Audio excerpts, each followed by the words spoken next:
नागपूर शहराच्या गुन्हे शाखेच्या विशेष पथकाने नवीन कामठी पोलीस ठाण्याच्या हद्दीत एका धाब्यासमोर मोठी कारवाई करत एका 25 वर्षीय आरोपीला बेकायदेशीर प्राणघातक अग्निशस्त्रासह रंगेहात अटक केली आहे। मोहम्मद फरमान मोहम्मद फिरोज शेख असे अटक करण्यात आलेल्या आरोपीचे नाव आहे।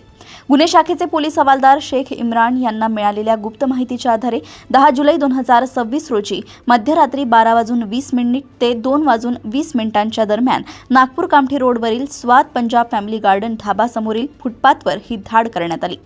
2 पंचांसमक्ष घेतलेल्या झडतीमध्ये आरोपीच्या ताब्यातून 50,000 रुपये किमतीचे एक गावठी पिस्तूल, 1,000 रुपयांचे एक जिवंत कारतूस आणि 10,000 रुपयांचा एक मोबाईल फोन असा एकूण 61,000 रुपयांचा मुद्देमाल जप्त करण्यात आलाय।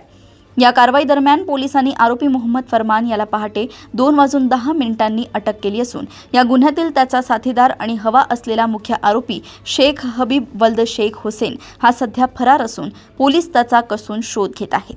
या प्रकरणी गुन्हे शाखेच्या तक्रारीवरून नवीन कामठी पोलीस ठाण्यात आरोपींविरुद्ध भारतीय हत्यार कायदा कलम 325 आणि महाराष्ट्र पोलीस कायदा कलम 135 अन्वये गुन्हा दाखल करण्यात आलाय। नागपूर शहरात बेकायदेशीर शस्त्रास्त्रांची तस्करी आणि वापर रोखण्यासाठी गुन्हे शाखेने केलेली ही कारवाई अत्यंत महत्त्वाची मानली जात आहे।